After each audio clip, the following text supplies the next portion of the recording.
Hi friends, good morning. In this video, discuss about the chemistry thermodynamic chapter problem. Discuss about the support problems. 6.6 is 6.10. This is problem.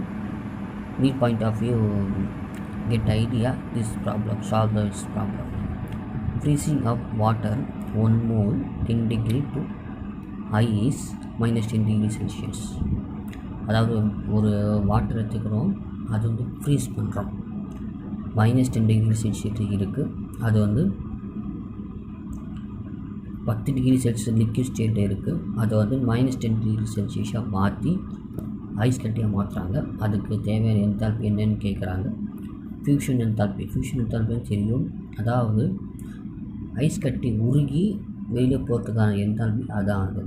Okay, அப்போது 6.03 kg mole 0 degree Celsius கீழே போகிறதுக்கான அந்த 0 degree செல்சியஸில் fusion enthalpy வந்து இருக்குது, அது கொடுத்துருக்காங்க. அதுக்கப்புறம் CpH2O கான்ஸ்டன்ட் ப்ரெஷரில் வந்து டெல்டா ஐச்சு கொடுத்துருக்காங்க 75.3 70.53. CpH2O சாலிட் ஸ்டேட்டில் இருக்கிறதுக்கான அந்த என்தால்பி எவ்வளோன்னு கேட்குறீங்கன்னா 36.8. இதில் என்ன பண்ணணும்னு சொன்னாக்கா, ஃபஸ்ட்டு வந்து 10 டிகிரிலேருந்து 0 டிகிரி ஃபஸ்ட்டு போகும். அப்புறம் வந்து மைனஸ் 10 டிகிரி தான், 0 தாண்டி தான் மைனஸ் 10 போகணும். ஃபஸ்ட்டு வந்து 10 டிகிரி டு 0 டிகிரி போகிறதுக்கான அந்த என்தால்பி என்னன்னு கேட்குறோம். அது டோட்டல் என்தால்பி என்னன்னு கேட்குறாங்க. டோட்டல் என்தால்பி சொன்னாக்கா 10லேருந்து மைனஸ் 10 வரைக்கும் என்தால்பி சேஞ்ச் ஆகும் அப்படின்னு கேட்குறாங்க. 10லேருந்து 0 தாண்டி தான் அது மைனஸ் 10க்கு போகணும். ஸோ அதனால் என்ன பண்ணுறேன் சொன்னாக்கா, delta H1 H2 H3 delta H1 என்னன்னு சொல்கிறேன் சொன்னாக்கா 10 to 0 டிகிரி போகிறதுக்கான என்தால்பி எவ்வளோன்னு பார்க்கணும். ஸோ 10 to 0 டிகிரி போகிறதுக்கான என்தால்பி 70.3. Temperature change 0 minus 10. அப்போ minus 70.53 10⁻³ kJ ஜூல் வருது.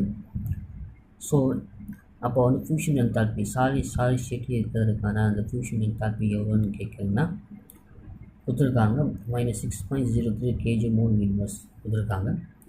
அப்புறம் சாலிட் மைனஸ் 10 டிகிரி செல்சியஸ் போகிறதுக்கான அந்த ஒரு என்தால்பி எவ்வளோன்னு சொன்னாக்கா 36.8 மைனஸ் 10 டிகிரி செல்சியஸ் 0லேருந்து 10 மைனஸ் 10 அப்போ 36.8. இதெல்லாம் சால்வ் பண்ண 36.3 அப்போ டெல்டா H1 H2 ரெண்டும் சால்வ் பண்ணோம்னு சொன்னாக்கா இந்த ஆன்சர் வந்து 71 மொத்தத்தையும் கூட்டிக்கணும்.